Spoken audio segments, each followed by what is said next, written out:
Hello out there and welcome to Peter's online tutor. Today we shall be looking at mathematics.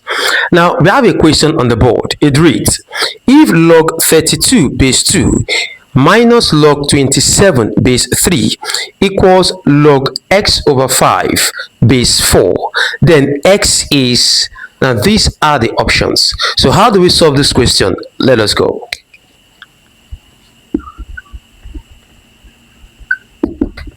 Solution. Now let us have the question again. We are having log 32 base 2 minus log 27 base 3 equals log x over 5 base 4. All right, now what is the first step here? Now let's try to break this 32 down. Okay, so this will give us log 2 raised to the power of 5 base 2.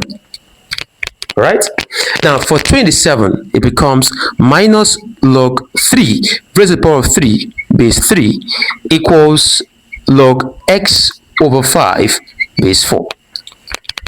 Is that clear? Now we can bring the power of what, of 2 to this other side and the power of 3, okay, to this other side. Is that clear? All right, from the laws of what, of logarithm. So this becomes 5 log 2 base 2. All right, then minus 3 log 3 base 3 equals log x over 5 base 4. All right, now from here, if you watch here, log 2 base 2 is 1. Okay, so this can go off. Log 3 base 3 is 1, so it goes off. So we are having 5 minus 3, okay, then equals log what, x over what, over 5, all right, base what, base 4. Okay, now from here what can we do? Now 5 minus 3 will give us what, will give us 2. So we are having here as 2, and this is equal to what, log x over 5 base what, base 4.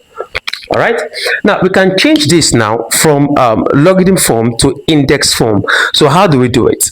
Now this base here 4 can come here, so we are having 4 here. All right, now this 2 becomes the power, so it goes up, okay, equals, now we are having x over what, x over 5. Am I communicating? All right, now 4 raised to the power of 2 is 4 times 4, which is what, 16. So I'm having 16 equals x over what, x over 5. All right, so at this point I can easily what, cross multiply. Okay, so x times 1 is x, and 16 times what, 16 times 5. So x now is equal to, now 16 times 5 gives us what, 80. So x now is equal to 80. So which of them is the right option? C is the right option. All right, thank you and bye bye.